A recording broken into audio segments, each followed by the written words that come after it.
Oh, the parenting. Terrific. Yeah. While we're waiting, do you have any questions about the course at all? No, but the second assignment, I'm not sure, but I think the question in the rubric in the syllabus is different than the module in the module. Oh, okay. Right? Or Which one are you talking about? The cultural self-assessment? yeah, no, All right. the paper, the 4 to 7 paper assignments, and in the module you say minimum 3 pages. In the syllabus 4 to 7, and the questions are different also. All right, let me take a look. Hold Yeah. on, because somebody went through it. We can look at that together while we're waiting. No problem.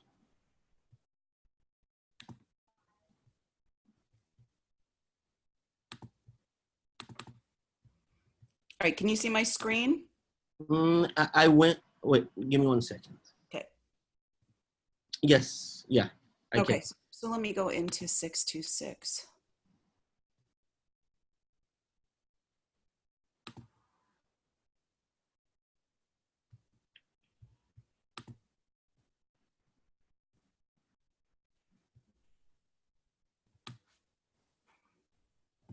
Okay.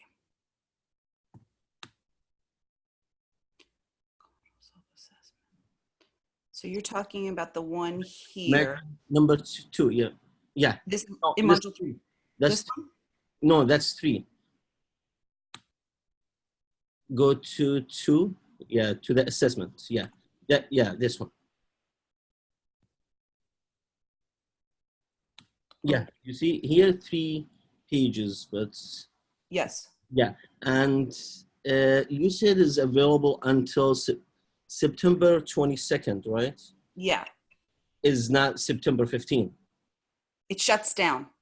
Okay, so Yeah. if you can go to the syllabus. Okay.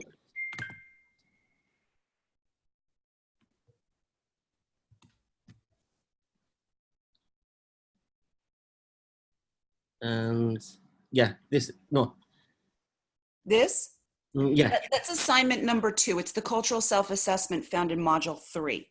So I thought is the same as module 2's assignment.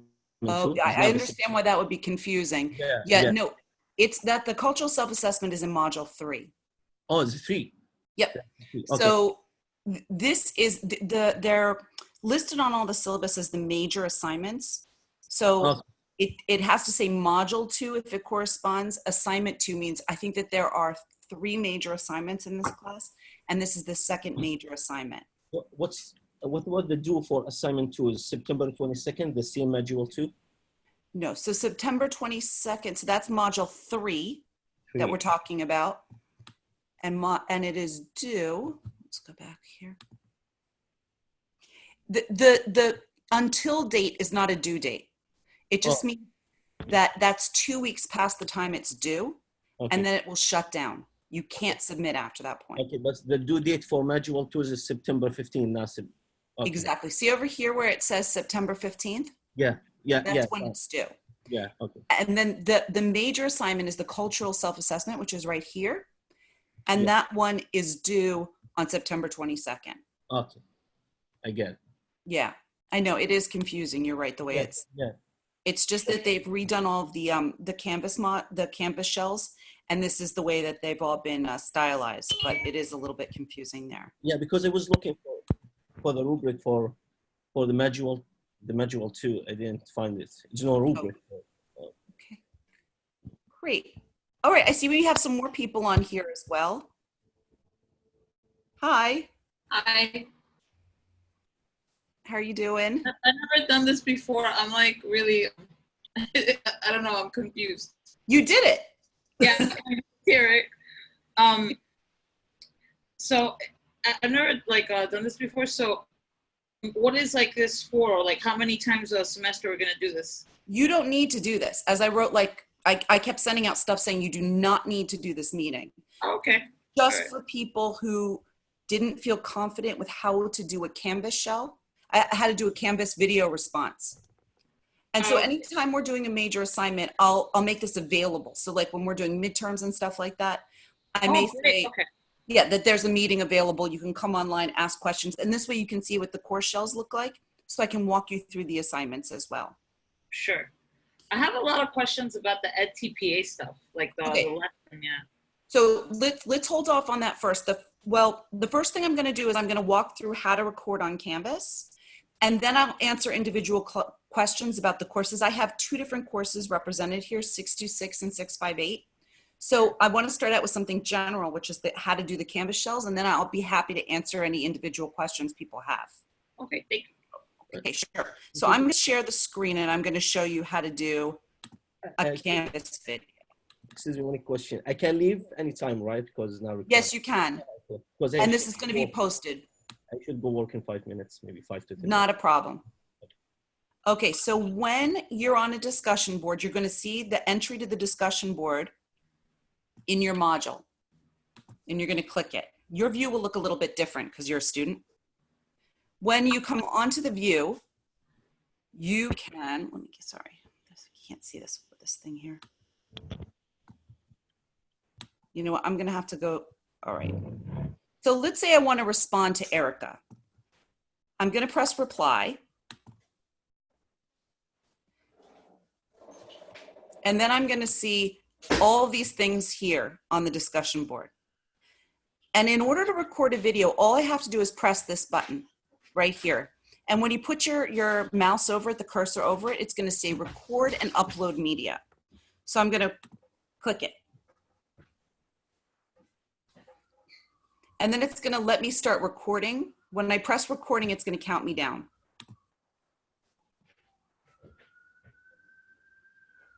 So this is me doing a test video showing how to use Canvas on the discussion board. So when I'm done with my discussion, I'm going to click finish. And then I'm going to press save.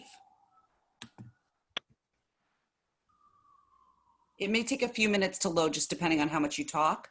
And then you press post reply. And you'll see it pops up. It may go at the end of the discussion, but it's right there and people can play it.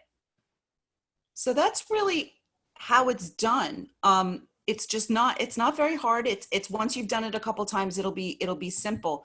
But just to show again, you press reply, or you can just start a thread, press record, upload media, press start record. It counts you down.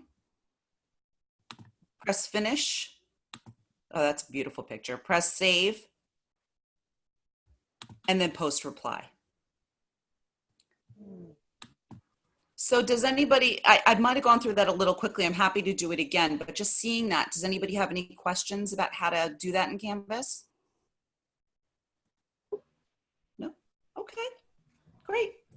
So if that seems doable, then I'll open it up to just any other questions that people may have as well about the course. And like I said, there's two courses here. So you need to identify if it's 658 or 626, parenting or literacy.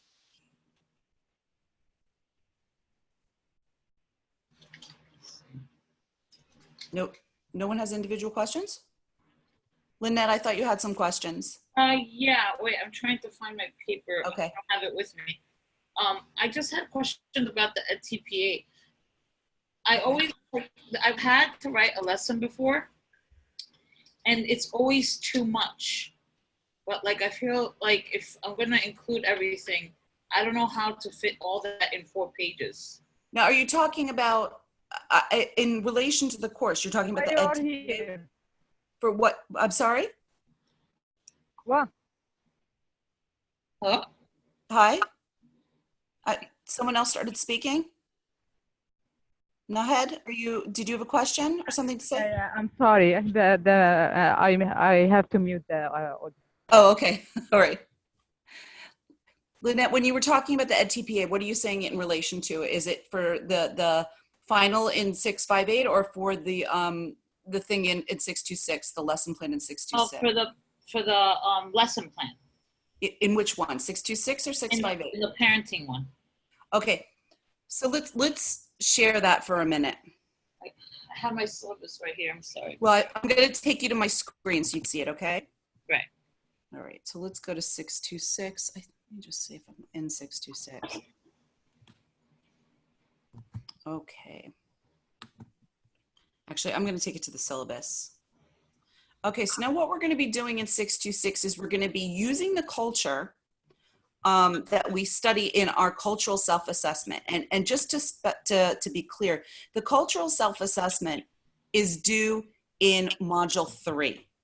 Okay, that's one of your major assignments. We're going to take that culture and we're going to write a lesson plan based on it. And I think that comes here, culturally diverse lesson plan. And what you're going to be doing is you're going to be creating a lesson plan that incorporates an aspect of the culture that we explored in the cultural self-assessment. And it can't be food and it can't be a holiday, because we really want to get a little bit more into the culture.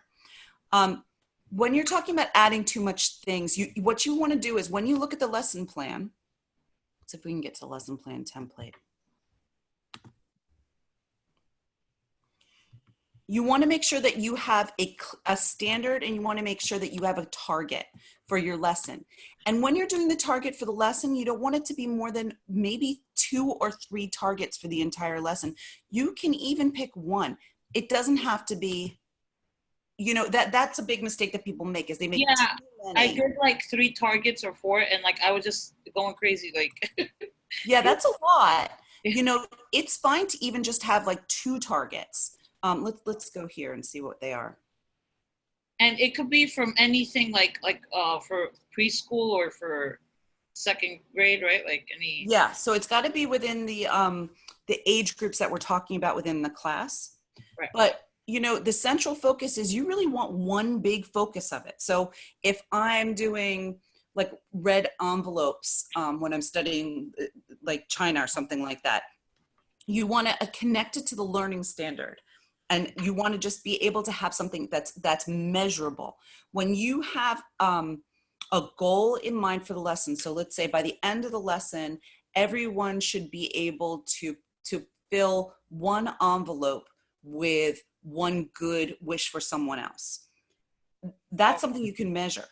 You want anything you're doing, you want to have a measurement that can be done during the course of the lesson. And by doing that, it's going to pull it in. It's going to be much smaller. Does that make sense? So like, for instance, like,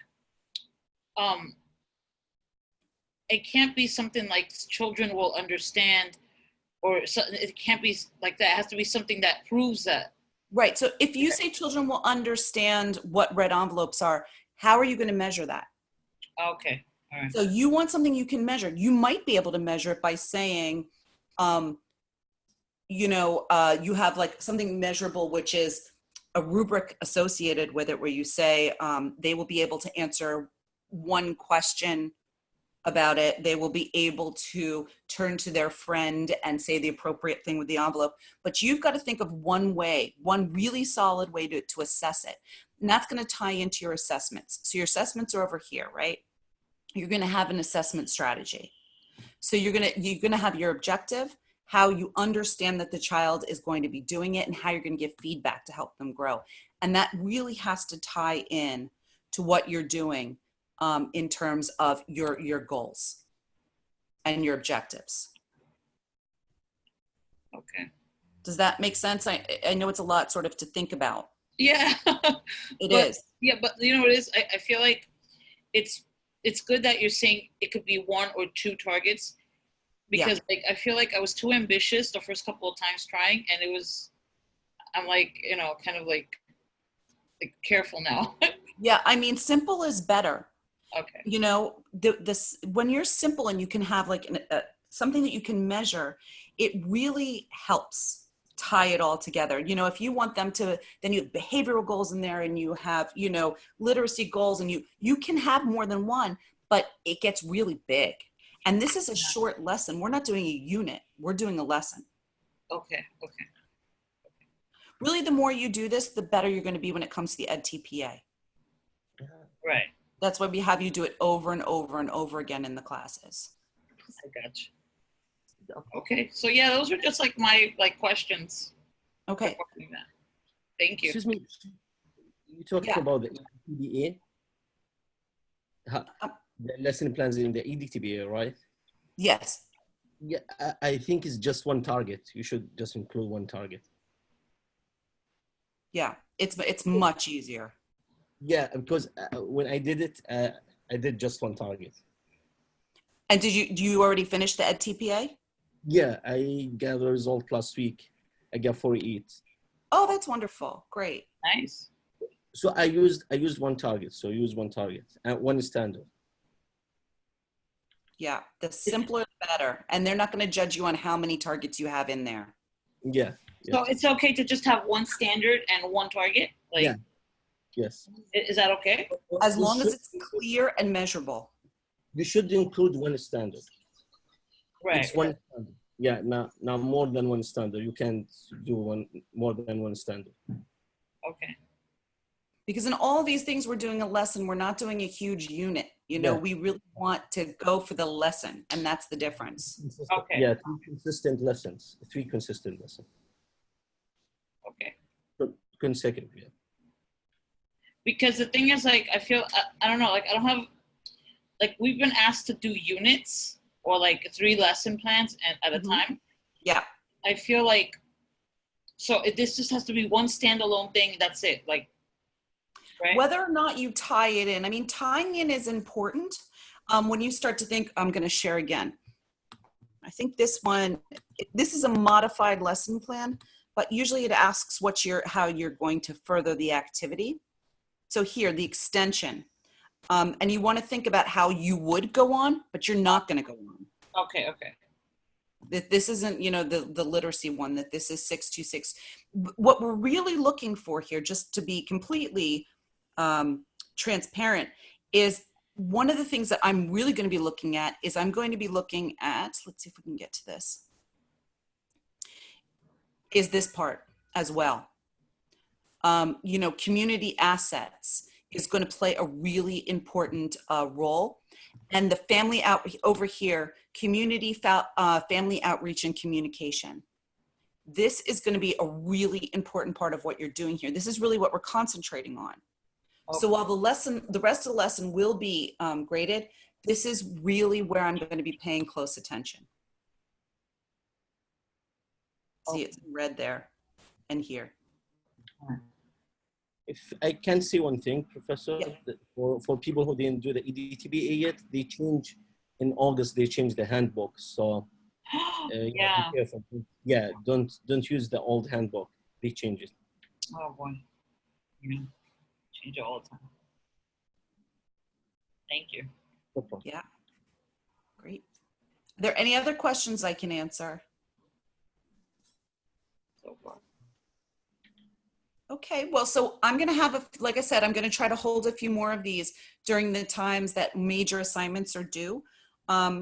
Feel free to, you know, if you need a Zoom meeting, you might not be the only one. So you can contact me, just email me, and I can set these up. I can also set them up one-on-one. So if you're working on something and you're getting really frustrated, just, you know, reach out to me and we can set up these Zoom meetings. And now you know how to do it. So it'll be good. I'll probably need it for that TPA though. I still feel like I'm Sure.